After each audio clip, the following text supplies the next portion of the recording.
Ultimately, as we launch out into recovery, what launches us into recovery is not always what keeps us in recovery. Early on, I pursued restoration not because I was awakened to how bad a person I had been and how I just wanted to save my marriage. No.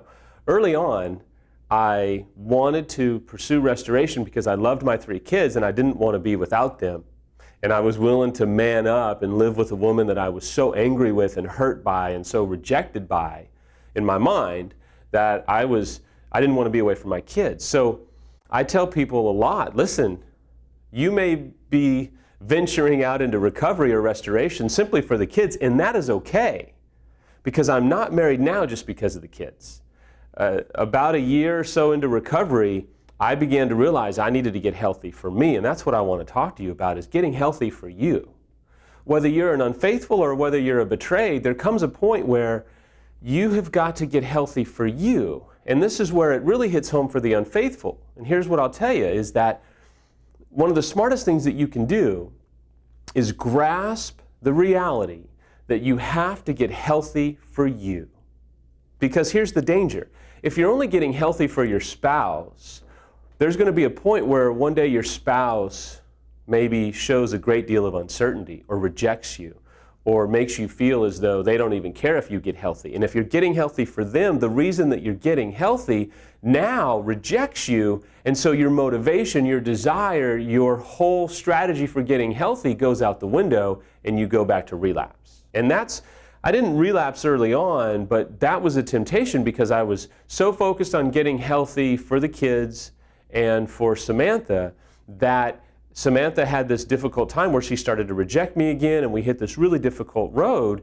And it was kind of like, well, why am I doing all this? And what's the whole reason for me to get healthy? And why am I working so hard if you are just going to reject me anyway?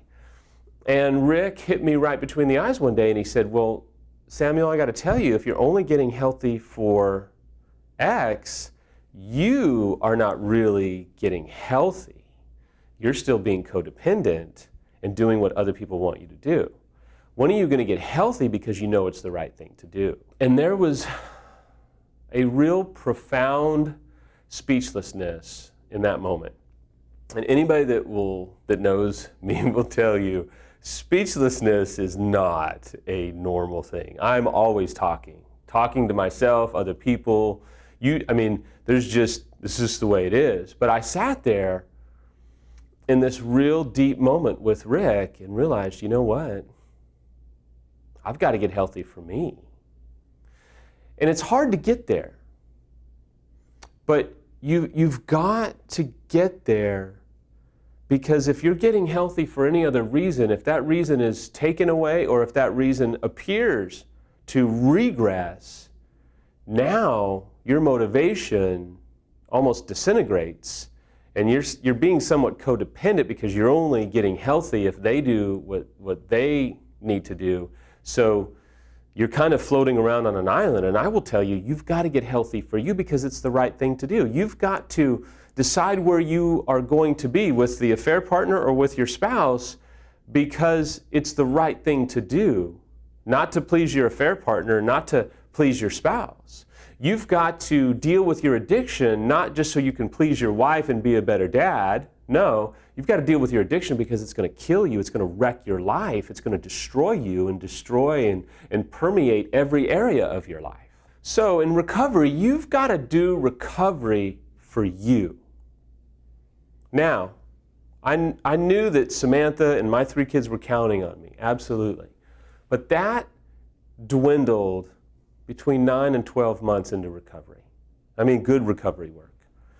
I realized I needed to get healthy for me because I needed to have a desire to get healthy to deal with the self-absorption, the insecurity, the rejection, the anger, the rage, the frustration, the hopelessness, the despair. I can go on and on. You just keep coming back to this blog, I'd still be talking.